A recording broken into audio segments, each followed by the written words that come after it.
Բժշկական համալսարանի Կարմիր դահլիճում ապագա վիրաբույժներն են, այս անգամ լսում են իրենց ուսանող ընկերների դասախոսությունը, թեման օնկովիրաբուժություն։ Լանցետ միջազգային ծրագրով կազմակերպված կոնֆերանսում քննարկվում են ուռուցքների հեռացման ժամանակակից մոտեցումները։ Ուսանողական կոնֆերանս է, բոլոր զեկուցողները ուսանողներ են, լսարանը նույնպես ուսանողական է, մեր լսարանում տեղ են գտել նաև մեր քոլեջի ուսանողները, ինչպես նաև ունեն կլինիկական օրդինատուրայից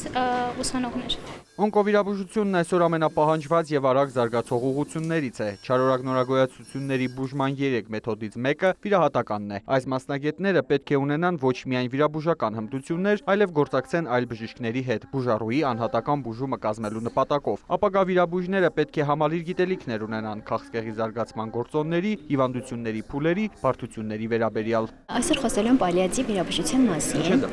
Պալիատիվ վիրաբուժությունը ինքը իրենից ներկայացնում է վիրաբուժական մեթոդ, որը թույլ է տալիս այն ուշ հիվանդներին, ովքեր որ գտնվում են ուշ փուլերում ուռուցքի, չարորակ ուռուցքի ու իրենց համար դա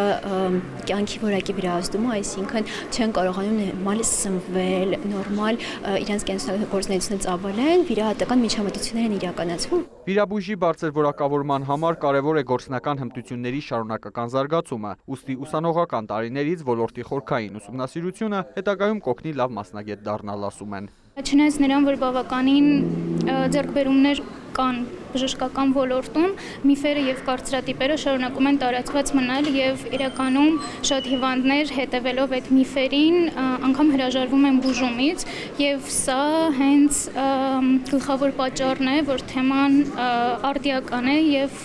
շարունակելու է մնալ արդիական։ Կոնֆերանսի գործնական հատվածում ապագա բժիշկներն ամրապնդում են ստացած տեսական գիտելիքները, բուհում վստահ են, կրթական ծրագրերը կնպաստեն ժամանակակից պահանջներին համապատասխանող մասնագետների պատրաստմանը։ Արամ Մանանդյան, Ժիրայր Հաբետյան, լուրեր։